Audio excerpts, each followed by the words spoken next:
Apa yang menyebabkan wirausahawan berhasil? 1. Mendapatkan keuntungan yang banyak.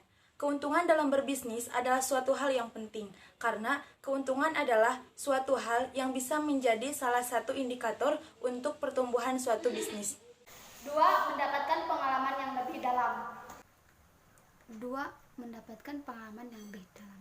Maksud dari pengalaman adalah suatu proses pembentukan pengetahuan atau keterampilan tentang metode suatu pekerjaan karena keterlibatan pegawai tersebut dalam menjalankan tugas pekerjaannya. Jadi, kita harus memperbanyak atau memperdalam suatu pengalaman agar kita bisa berhasil dalam suatu wirausaha. 3. Menghasilkan usaha yang lebih banyak. 3. Menghasilkan cabang usaha yang lebih banyak. Untuk menghasilkan cabang usaha yang lebih banyak, kita harus mengelola omset. Yang pertama, memastikan omset usaha berjalan dengan lancar. Perlu diingatkan, Anda harus memastikan usaha utama berjalan dengan stabil. Kedua, menyisihkan omset usaha utama untuk modal cabang usaha yang baru. Membuka cabang usaha membutuhkan modal hampir sama seperti usaha yang pertama kalinya.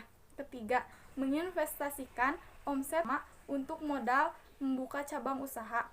Dengan menginvestasikan omset tersebut ke instrumen investasi yang menjanjikan keuntungan yang lebih banyak.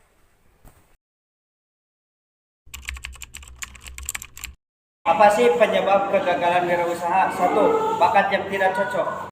Yang pertama adalah bakat yang tidak cocok. Banyak wirausahawan gagal karena usaha mereka yang jauh dari kemampuan atau bakatnya.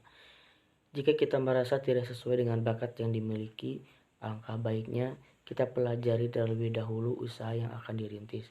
Atau mungkin mengganti usaha sesuai dengan bakat yang kita miliki. Itu akan menjadi lebih baik. 2. Kurangnya pengalaman. Yang kedua adalah kurangnya pengalaman. Meskipun sebelumnya dikatakan tidak apa-apa untuk gagal, hal ini biasanya disebabkan karena kurangnya pengalaman dan kurangnya keahlian. Dengan ini, kemungkinan juga akan memilih sebuah pilihan yang akhirnya berujung kegagalan dalam wirausaha. 3. Tidak mempunyai semangat. Kurangnya semangat. Kurangnya semangat juga mendorong sebuah kegagalan. Rasa bahwa tidak ada semangat bisa saja membuat seseorang merasa bahwa wirausaha ini merupakan sesuatu yang tidak usah dicoba. Mereka akan melupakan semua usaha mereka dan meninggalkan perusahaan wirausaha mereka. Dan yang terakhir adalah kurangnya modal. Karena tidak memiliki modal yang cukup, sebuah wirausaha bisa saja gagal. Pada tahap awal wirausaha, modal adalah sebuah hal yang penting, karena hal tersebut membantu untuk mengembangkan perusahaan secara lanjut.